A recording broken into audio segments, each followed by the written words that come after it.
जंगल में रहते थे, आश्रम में रहते थे, झोपड़ियों में रहते थे।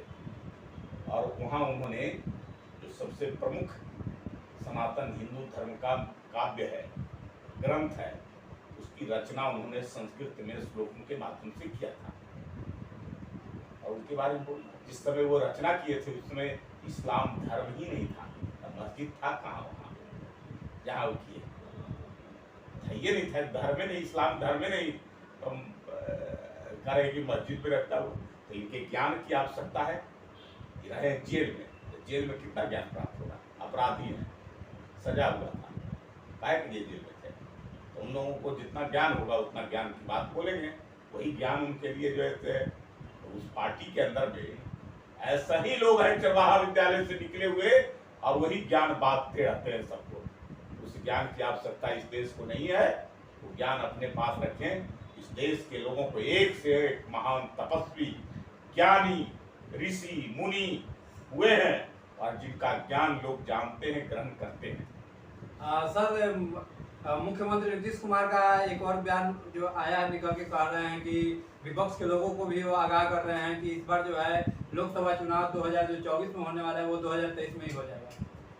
ये तो नीतीश कुमार खुद अंदेशा व्यक्त किए है ना, उनको पता हो गया है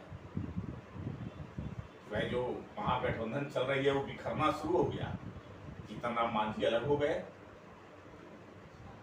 उसके पहले जो है से कई पार्टियां, उपेंद्र कुशवाहा और सीपी सिंह वहां से छोड़ करके निकले। अब जो लालू और नीतीश कुमार की जोड़ी है गठबंधन, वो गठबंधन में द्वंद्वता की लड़ाई चल रही है, एक दूसरे को सुपरसीड करने में, एक दूसरे को ऊपर हावी होने में, एक दूसरे को मात देने में, एक दूसरे को समाप्त करने में, एक दूसरे को खत्म करने में, कमजोर करने में, यही काम तो हो रहा है। तो उनको पता चल गया कि लंबा नहीं टिकने वाला है, लंबा नहीं निभने वाला है। इसलिए लोकसभा के साथ विधानसभा का चुनाव, उसको तोड़ मरोड़ के बाकी बातें जो है पेश करते हैं, लेकिन उनका अंदेशा इसी बात का है कि लंबा साथ महागठबंधन में नहीं चलेगा। महागठबंधन का बिखरना प्रारंभ, आगे तो कोई रहेगा नहीं, सब बिखर जाएगा, इधर उधर समाप्त। सर, उनका जीतन राम मांझी पे भी मुख्यमंत्री आरोप लगा रहे हैं कि वो भारतीय जनता पार्टी के लिए जासूसी करते थे। जब तक उनके पास थे तब बड़े बड़े लंबे लंबे बात करते थे उनके बारे में, बहुत बड़ाई करते थे। अब निकल गए तो उनके लिए इस प्रकार का शब्दों का प्रयोग करना। जीतन राम मांझी महादलित समुदाय से आते हैं, गरीब, कमजोर, तबके, शोषित, वंचित, उसी समाज को प्रतिनिधित्व करते हैं और उनको अपमानित करना ये